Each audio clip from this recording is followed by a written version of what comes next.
Hey folks, welcome to Lamento, Beyond the Void. It's a game by Nitro+Chiral. I have a feeling a lot of you have probably heard of it. It's supposed to be considered a classic among the genre, and some people consider it Nitro+Chiral's best work. And they also made Dramatical Murder, if you didn't know that. But why are we playing it now? Well, because the English patch for it, for the full game, finally came out like a week ago. And I just found out like yesterday. But I'm really excited to play the game, and you may be thinking to yourself, hey, Sprigg, aren't you like playing a bunch of other stuff right now? And yeah, you're exactly right, I am. So I think what the plan is going to be is we're going to put Alien Isolation on hiatus for now. And we'll finish up in color while also doing Lamento, and I don't think in color is going to take much longer. And once in color is finished up, we will start up Dramatical Murder again, and I want to run these two side by side.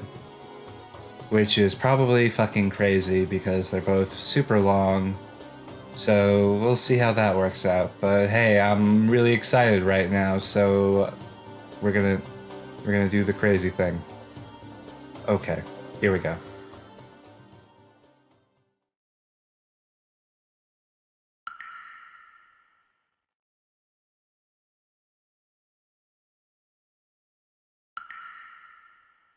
Even if the world killed you, I would not forget you.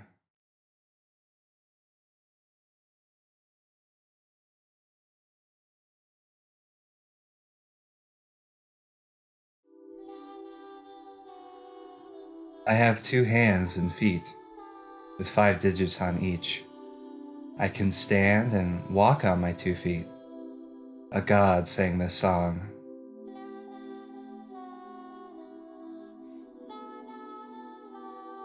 His wife was Ribika. With wings, a tail, and ears, she laid a rainbow egg. But the dazzling rainbow egg reflected too much sunlight. It made Ribika avert her eyes, and the egg fell. It hit a cloud and shattered.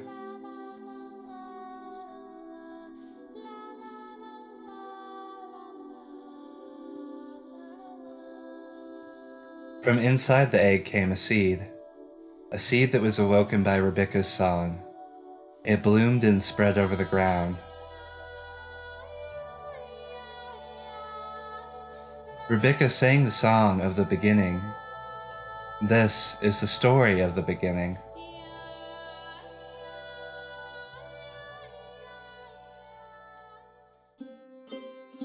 It was the song of the beginning being sung. The singing cat conjured a melody along with his words. His voice came like a brook of water, and sometimes swelled like an intense flame. Cats who passed by were stopped in their tracks, enchanted. I feel like I should have mentioned at the beginning of this game. The premise essentially is gay catboys. Gay catboys. So now you may understand why I'm excited to play the game. Okay, just so we're on the same page. Continuing. They forgot the daily clamor and savored the intoxication for just one moment. The strings of the lute were plucked by his nails, crystal clear. The sounds it made poured forth and meshed with the song he sang, overflowing and sparkling around the poet. Cats sat down on the road and listened to the poet. Brilliantly, brilliantly. The earth seemed to fade, and they received the light that gently descended onto them. The remnants of the light drifted, glittering in the air.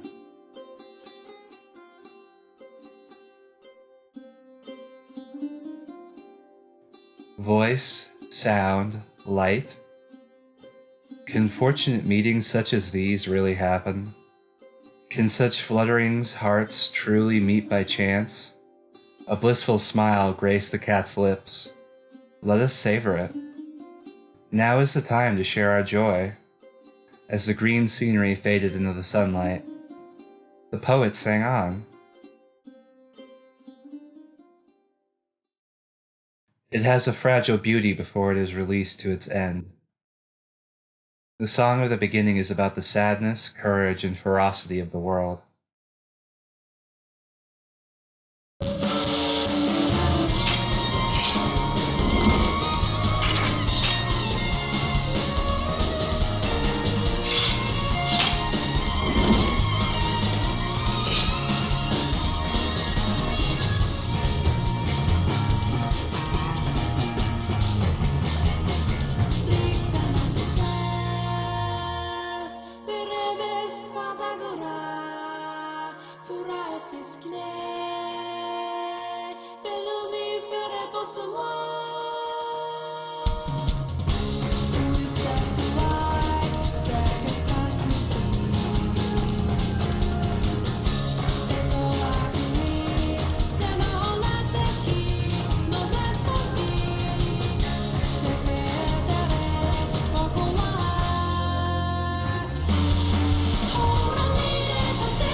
Glad to see this game also has a kick-ass intro.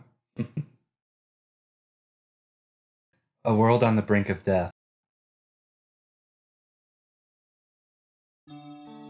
This world is beautiful because everything is a lie. Because everything will die soon. The forest in which the leaves grow thickly, vividly. The warm light that shines down. The colorful flowers that bloom everywhere. Beneath a clear blue sky. All of this is a lie.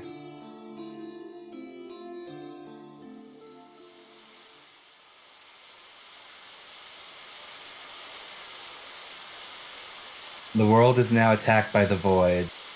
The end is near. So it is beautiful.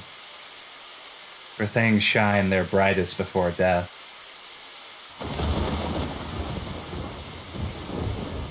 Apparently someone was screaming. Thunder rent the sky open. An ear-splitting scream echoed through the village. From the sky, dark as night, rain poured down to the ground. The cats could only tremble and try to endure. Their ears drew back, their tails drooped listlessly, and their fur stood on end.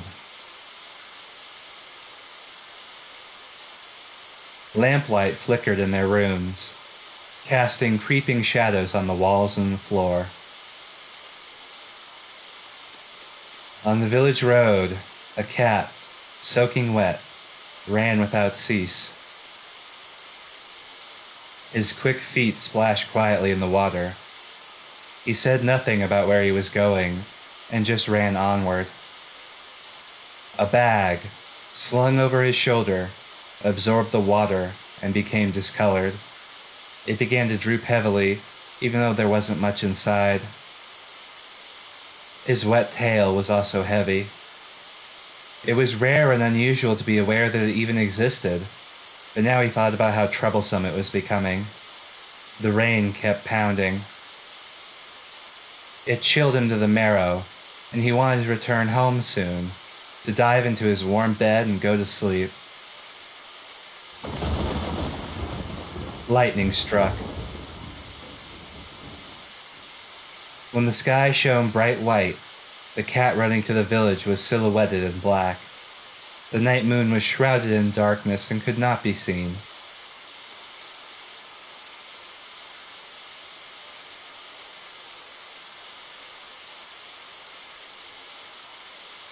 The running cat finally reached the house, opened the door, and hurried inside.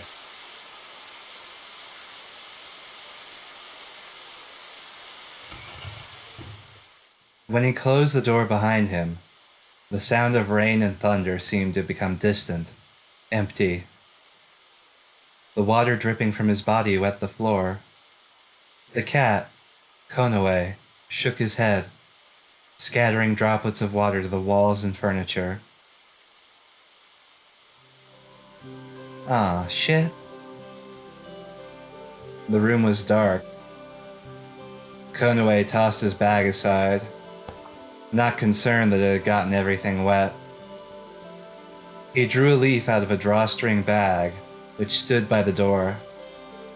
Konoe put the leaf into a small dish on a shelf, wherein a small puddle of water was contained.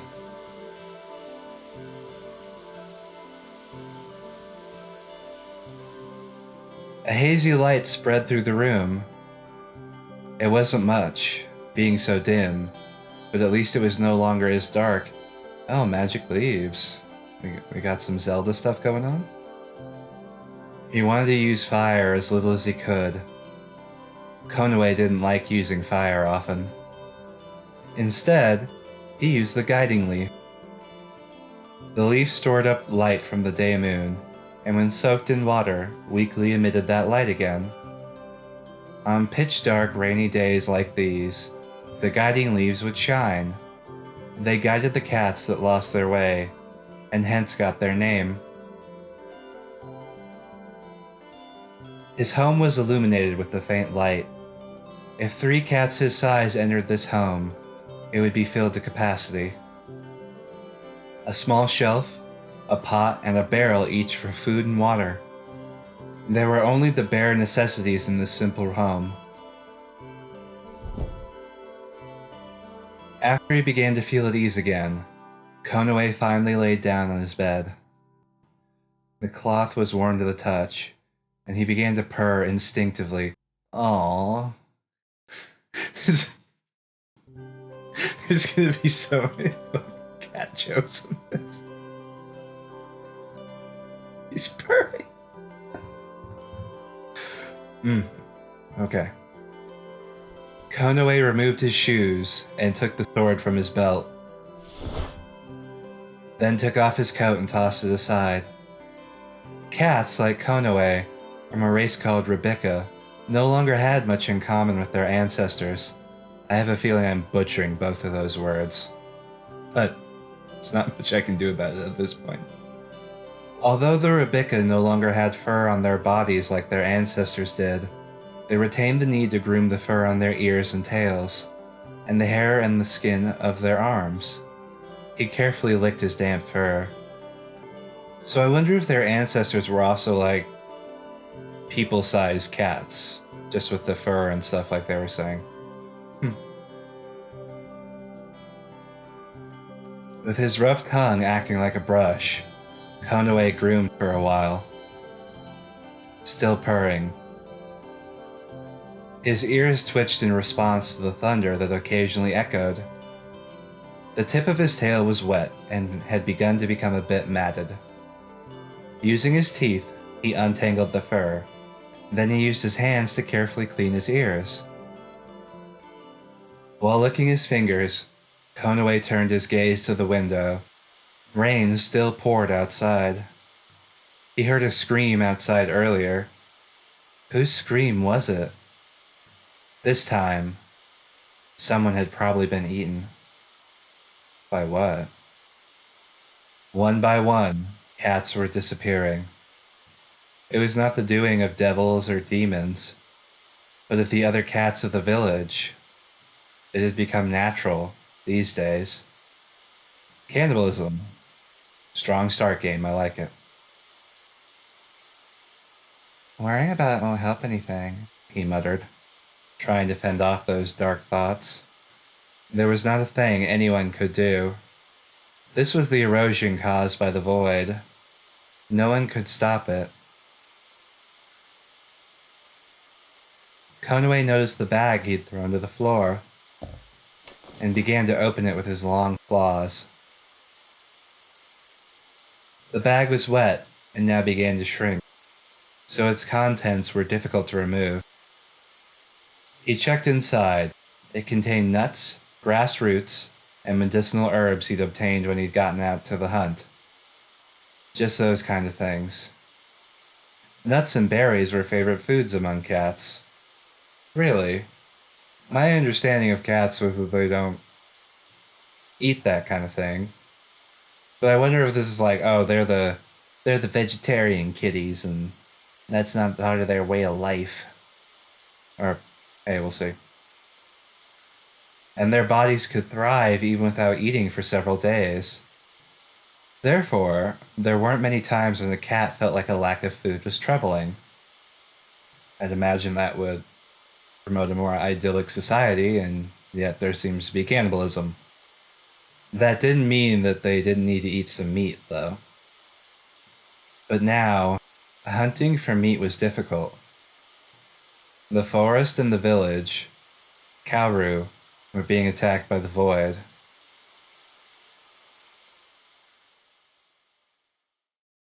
The void. It was such a mysterious phenomenon. Apparently, it had begun around the time Konoe was born. A young female cat who had entered the forest to gather herbs had first noticed the void. When she returned to the village, her hand was stained a deep red. Tears falling under her cut fingers, she said, "I didn't pick the herbs. I didn't touch them. Something like a knife cut my fingers." At first, no one understood what she meant. There was a plant called blade grass. So called because its long, thin leaves could cut one's fingers if you were not careful. The cats of Karou thought that she had tried to pick blade grass by accident. No one took her seriously. Who could have guessed it would become such a nightmare? Eventually, the other cats began to experience the same thing. Soon, every living thing in the forest became dangerous to touch.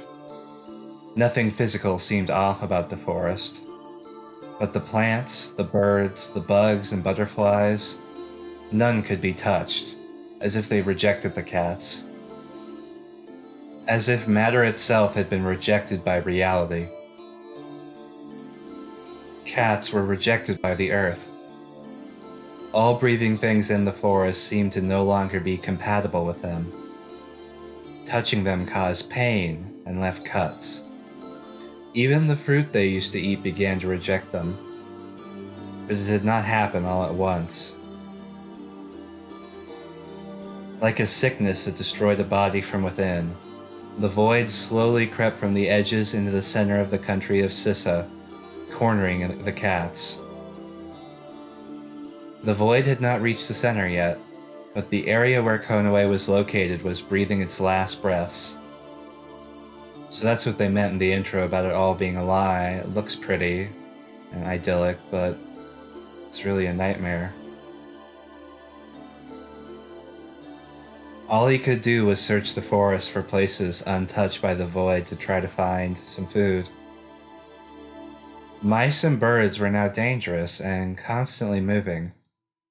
Maybe escaping from a forest that had already fallen to the void. Cats who attacked them were paralyzed with pain. Some even died. The food stores soon began to run out. What could starving cats eat? Each other, I take it. Konoe broke that train of thought and regarded what things he gathered, then tossed them into his storage pot.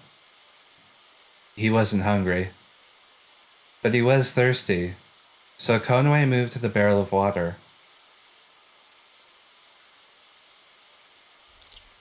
He opened it up, dipped his head down, and lapped up some water. Once he was done, Konoe covered the barrel again and began to stretch. His eyelids felt heavy. Being out in the rain this long would probably make him sick. He should rest. Konoe wiped his lips and returned to bed. Conway finished grooming and curled up under the blanket. He breathed in the familiar scent of home, and his eyes closed. His tail curled around his body. Aww. For a moment, the scream echoed in his head, but he dismissed the thought. Konoe huddled down, alone. But he wasn't lonely. In fact, he was used to solitude. Today was cold. Maybe tomorrow would be bright and warm, and he could dry off. With these thoughts in mind, Konoe fell asleep.